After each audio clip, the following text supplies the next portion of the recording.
இன்றைக்கி ஜீரா ரைஸ் செய்ய போகிறோம். அதுக்கு 1.5 கப் அரிசி எடுத்து வாஷ் பண்ணி நீட்டாக எடுத்து வச்சுருக்கோம். அதுக்கு தேவையான பொருட்களை பார்த்துக்கலாம்.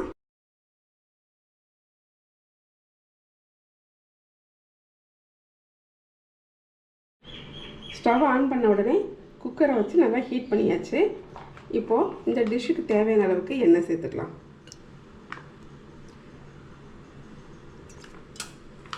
ஒரு 2லேருந்து 3 டேபிள் ஸ்பூன் அளவுக்கு எண்ணெய் சேர்த்துக்கோங்க. நல்லா ஹீட் ஆகிட்டு வரட்டும். எண்ணெய் நல்லா ஹீட் ஆகிடுச்சு. நம்ம எடுத்து வச்ச ஸ்பைசஸ் சேர்த்துக்கலாம். 3 கிராம்பு, 2 ஏலக்காய், ஒரு துண்டு பட்டை, ஒரு 1/4 டேபிள் ஸ்பூன் அளவுக்கு ஃப்ளேவருக்காக குருமிளகு அதை சேர்த்துக்கலாம். சேர்த்து நல்லா வெடிச்சு வரட்டும்.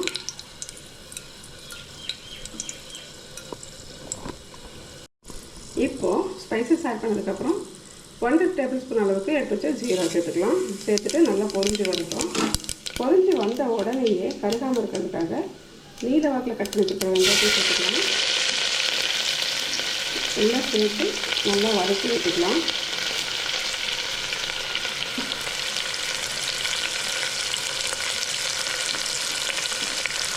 இது கூடவே 2 பச்சை மிளகா சேர்த்து நல்லா கலந்து விட்டுக்கலாம்.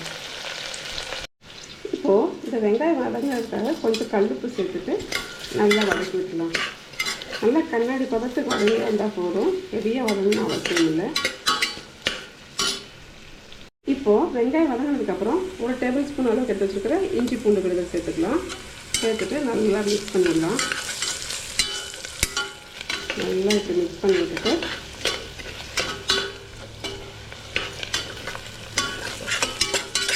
ஒரு நிமிஷத்துக்கு அந்த பச்சை வாசம் போகிற வரைக்கும் நல்லா வதக்கிக்கோங்க.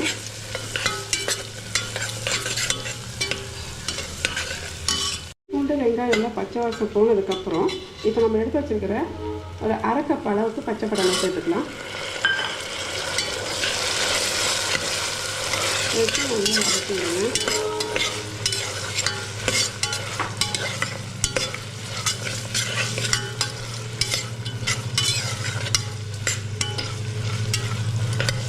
நல்லா வதங்கி வரட்டும். பாருங்க, நல்லா வதங்கி வந்ததுக்கப்புறம் ஒரு கைப்பிடி அளவுக்கு கொத்தமல்லி சேர்த்துக்கலாம் ஃப்ளேவருக்காக.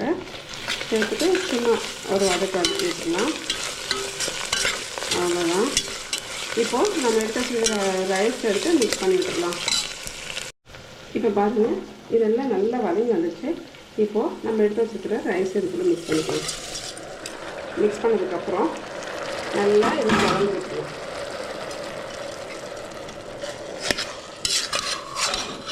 ஏன்னா அப்போ தான் ஒரு ரைஸோட இன்னொரு ரைஸ் ஒட்டாமல் நீட்டாக பாயில் ஆகிட்டு அவ்வளோ பார்க்கறதுக்கு சூப்பராக இருக்கும். ஒரு கலந்துக்கிட்டோம்னா அந்த ஃப்ளேவர் கூட மிக்ஸ் ஆகிடும்.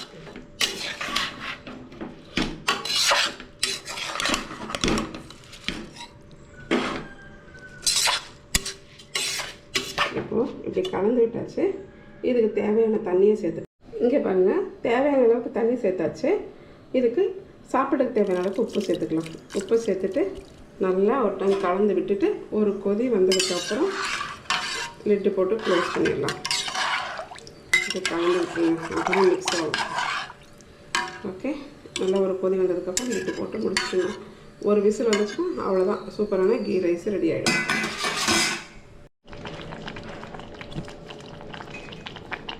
இப்போ நல்லா கொதி வர ஆரம்பிச்சிட்டு இப்போது குக்கர் மூடியை போட்டு மூடிட்டு நல்லா ஒரு விசில் விட்டுக்கலாம். குக்கர் மூடிட்டு ஒரு விசில் போட்டுட்டு அடுப்பை ஸ்லோ ஃப்ளேமில் வச்சிடணும். வச்சதுக்கப்புறம் விசில் வந்துச்சுன்னா ஆஃப் பண்ணி பார்க்கலாம். அதாங்க, சூப்பரான கீ ரைஸ் ரெடி ஆகிடுச்சு. இப்போ ஓப்பன் பண்ணி பார்க்கலாம் வாங்க. அவ்வளோதாங்க, சூப்பரான மணக்க ஜீரா ரைஸ் ரெடி ஆகிடுச்சு.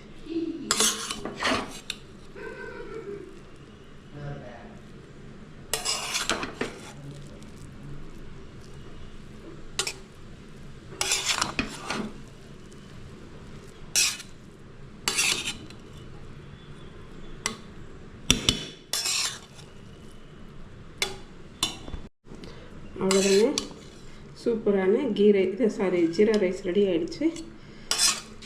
நீங்களும் இதே மாதிரி உங்கள் வீட்டில் ட்ரை